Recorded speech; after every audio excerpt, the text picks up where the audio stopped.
let's get right into how the Arians were able to cover a lot of ground during that period.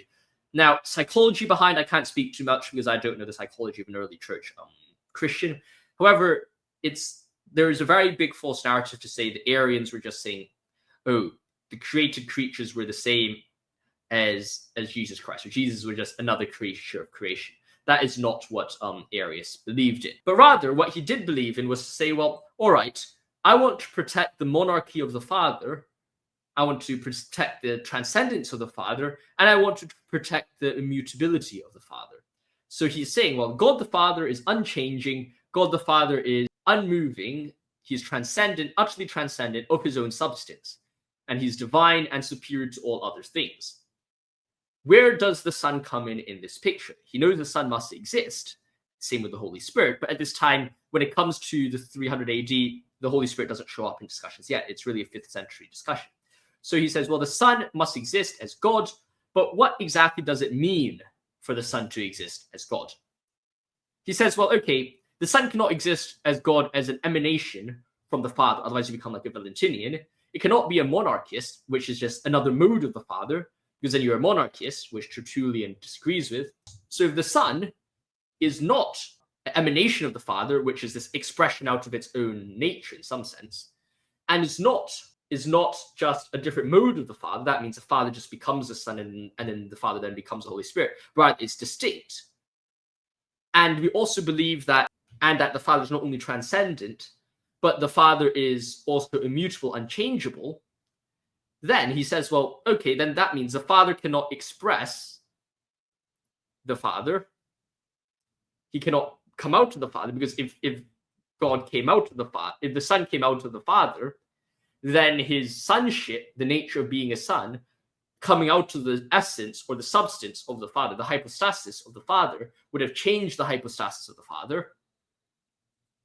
Therefore, the Father thus would be, therefore, a violation of the idea of the transcendence of God, as well as a violation of the idea of the immutability of God, because therefore this hypostasis of the Father would have changed because something came out of it. Therefore, Arius then says, well, okay, there was a time when the Son was not. That's because the Father is before all and unbegotten. But then there was a time when therefore the Father begets the Son, creates the Son as a distinct hypostasis of the Father, of a different essence of the Father, because the essence of the Father cannot change. And thus the Son, although is still superior to all creation, because he was created first by the Father and then created all things, following the Middle Platonist idea of there being an intermediary, a mediation God, a demiurge or some form, which then creates all things. So the Father creates the Son as the first of all creation, the firstborn of all creation, also venerated above all creation, and then who then creates the rest of creation. Now, the reason why I'm presenting this position is to say, in a time in which philosophical and theological language about God is uncertain, Louis Ayres, the famous church historian, says the grammar of divinity is uncertain. That means what we mean by God and divine is uncertain. Our modal language, that means the terms of contingency and necessity, haven't come to be yet. Our concept of time and timed creation also hasn't come to be yet. What Arius was presenting was not a random, outrageous concept to the 4th century Christian, but was rather an alternative way to understand something which was fundamentally a mystery. That is why it covered a lot of ground. And that's why it took the Council of Nicaea and the addition of the non-scriptural word homoousios to understand and rigorously define the interpretation, of the relationship between the Father and the Son, to say, well, they are the same essence. Now, the question then arises, well, okay, what does that mean of the distinct persons between the Father and the Son and the Holy Spirit? Then you get the later debates in the church, which then arise from this milieu. But before the Nicaea came out with homoousios as a clear definition of what church orthodoxy was meant to be, the fundamental nature of what a hypostasis was, of what ousios means, or ousia means, was still very much ambiguous. And as a result, even after Nicaea, there was still debate about what homoousios was meant to mean. They added it into the creed because the Arians would not accept it. Because, of course, as I've noted just now, the Arians believe in this distinct hypostasis of the Father from the Son.